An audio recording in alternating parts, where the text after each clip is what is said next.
Tenga listo el tinto porque ya vienen los huevos revueltos con una receta típica dentro del recetario para ganar elecciones. Que los financiadores de campaña se vuelvan contratistas. Desde la redacción de La Silla Vacía, soy Tatiana Duque. Hoy es viernes 20 de octubre. Una campaña no despega sin plata. Y esa plata no solo se consigue con los créditos de los bancos que se sostienen bajo la promesa de la reposición de votos. También hay donaciones y financiadores que terminan sosteniendo legalmente esas campañas. Y si a usted, señor candidato, le va muy bien, es posible que ese financiador se vuelva contratista de la entidad a la que fue elegido. Seguimos armando la receta de cómo ganan las elecciones y hoy hablamos de los financiadores a partir del caso de Carlos Amaya, exgobernador de Boyacá y quien, si nada extraordinario ocurre, va a repetir como gobernador en ese departamento. David Riaño es periodista de investigación en El Espectador y participó en un reportaje amplio sobre los contratistas de los candidatos que se quieren reelegir el próximo 29 de octubre. Un gusto que pases por acá. Muchas gracias a ti por invitarme, el gusto es mío. Ubícanos primero con Carlos Amaya porque es un político que solo hace año y medio fue una sorpresa electoral en la consulta presidencial de Centro, pero tiene larga cola en su natal Boyacá. Correcto. Pues la vida pública de Amaya empezó como líder estudiantil en la Universidad Pedagógica y Tecnológica de Tunja. Luego, en 2015, él se lanza como candidato a la gobernación de Boyacá y ganó en esa elección con 235.000 votos, lo cual representa el 40% del total de esa elección. Después, en el 2021, fue precandidato presidencial, como bien lo dices, por la coalición Centro Esperanza, y ahora Amaya es copresidente del Partido Verde y es el candidato más fuerte para la gobernación de Boyacá, que es su fortín electoral. Lo que ustedes han encontrado en sus reportajes es que durante la gobernación de Amaya en 2015, al menos 2 de las personas que le dieron plata a la campaña terminaron con contratos. Cuéntanos del primer financiador contratista, BIV Ingeniería. Esa empresa aparece en el reporte de cuentas claras de Amaya en 2015 y aparece con una donación de 50 millones de pesos. Y luego, entre 2016 y 2020, en el periodo de Amaya, esa empresa participa en 2 licitaciones que se ganó. Una para construir la avenida Circunvalar de Duitama y la otra para la adecuación y la puesta en funcionamiento del Teatro Jorge Velosa en Tunja, que luego se pasó a llamar el Teatro Boyaquirá. Ambas licitaciones suman algo más de cerca de 10.000 millones de pesos. La licitación del Teatro de Boyacá, y esto es una cosa que nos pareció al menos curiosa, es que esa licitación solamente recibió la oferta de esa empresa, BIV Ingeniería. Nosotros hablamos con Carlos Amaya y nos dijo que solamente esa empresa podía cumplir los requisitos porque el proyecto ya estuvo andando desde administraciones anteriores, pero se había abandonado. Y lo que hizo él y su administración fue reactivar ese proyecto, pero pues las condiciones de la construcción y de todo lo ya estaban fijadas desde antes, entonces no se podía cambiar, y que la única empresa que cumplía con esos requisitos era justamente la que le donó los 50 millones. Además dice que si ellos hubieran sacado de esa licitación a la empresa que no tenía ninguna inhabilidad registrada, habrían terminado violando las normas de contratación por descalificar proponentes sin justa causa. El segundo caso que reportaste fue el de un donante de campaña que después fue contratista. ¿Qué pasa con Abraham Suárez Rodríguez? Bueno, aquí justamente la cosa es un poquito diferente porque Abraham Suárez Rodríguez aparece en ese mismo registro de cuentas claras aportando 250 millones de pesos a la campaña de Amaya en 2015. Encontramos que recibió al menos 24 contratos de manos de la gobernación de Amaya y algunas de sus entidades descentralizadas. Esos contratos suman más de 500 millones de pesos. Pero con este aporte hay una particularidad y es que fue marcado como un crédito, no como una donación. Y los créditos no generan la inhabilidad para contratar que sí generan las donaciones que superan un monto determinado. Amaya dijo que ese crédito de Abraham Suárez se le pagó con los dineros de la reposición de votos y negó que lo hubiera pagado entregándole contratos. Pero también nos dijo que tenía las pruebas de esa transacción en la que se dice que pagó la deuda con la reposición de votos y que nos haría llegar esas pruebas que, según también dice, ya las tiene el Consejo Nacional Electoral, pero hasta ahora no hemos recibido esas pruebas.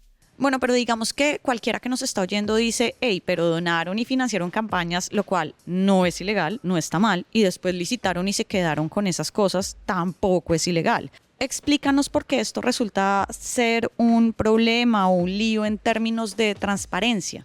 Bueno, sobre esto existen varias leyes, pero la más importante para este caso es la 1474 de 2011, que es mejor conocida como el Estatuto Anticorrupción. En esa norma se incluyen medidas para evitar la captura del Estado por parte de los aportantes a las campañas de los candidatos.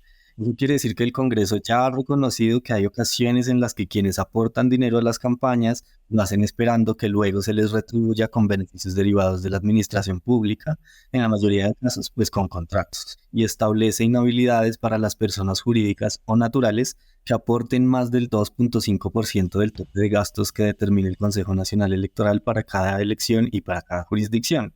Por ejemplo, el tope de gastos para Boyacá en 2015 fue de poco más de 1.751 millones. Eso quiere decir que ese 2.5%, que es el límite para contratar, era de 43 millones y pico. O sea que cualquier persona que donara más de 43 millones de pesos para la gobernación, para la campaña de la gobernación de Boyacá en 2015, luego no podría contratar con esa entidad si su candidato quedaba elegido. Ese es el caso de la empresa BIV Ingeniería, que donó 50 millones, o sea, se voló ese 2,5%, lo cual podría implicarle una inhabilidad que no reportó a la hora de presentarse a las licitaciones que se ganó. Y además nosotros hablamos con Amaya, también nos dijo que en caso de que se hubiera volado el límite para contratar, habría sido solamente por 7 millones de pesos, y eso a su parecer es demasiado poquito para ser sancionado. Bueno, y así le parezca poco, hay casos de sanciones por eso. O sea, está la inhabilidad de la Procuraduría a un gobernador en Bichada. Pero también hay que tener en cuenta que con el caso, por ejemplo, de Abraham Suárez, como dije antes, que su aporte no fue marcado como una donación, sino como un crédito. Los créditos no generan la inhabilidad para contratar, que sí generan las donaciones. Entonces, sobre eso hablamos nosotros con Transparencia por Colombia y allá nos dijeron que no es claro por qué el legislador estableció que donar plata a una campaña puede generar inhabilidad, pero prestarla no. Entonces, lo que han hecho muchos candidatos es marcar sus donaciones como créditos para que no se les genere la inhabilidad y luego pagan la deuda a punta de contratos.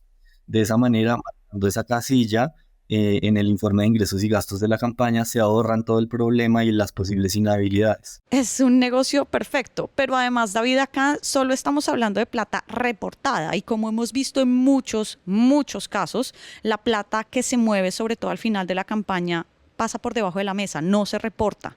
Para terminar, ¿qué tan común es este patrón, esta receta de financiadores de campaña que se vuelven contratistas? La verdad es bastante usual, lo hemos visto en muchas elecciones, lo que no es tan usual son las sanciones por eso.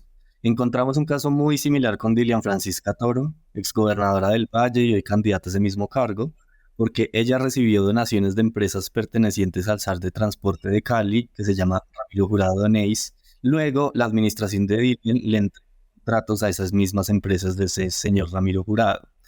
Y también encontramos unos casos similares en Alejandro Char, pero allí la cosita es un poquito diferente porque en el reporte de cuentas claras solamente aparece un crédito de Serfinanza, que es el mismo banco propiedad de los Char.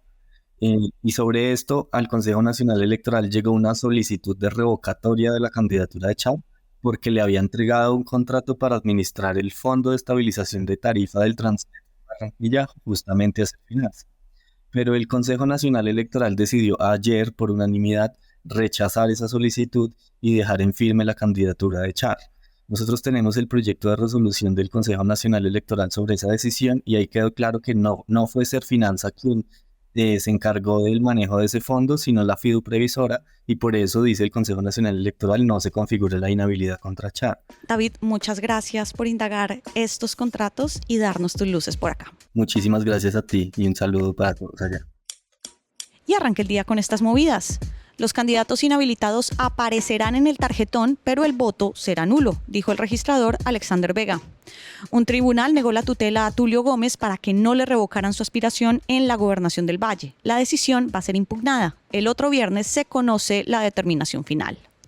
Y este fin de semana es el cierre de las campañas electorales en todo el país. A partir del lunes, los candidatos solo podrán hacer eventos en espacios cerrados.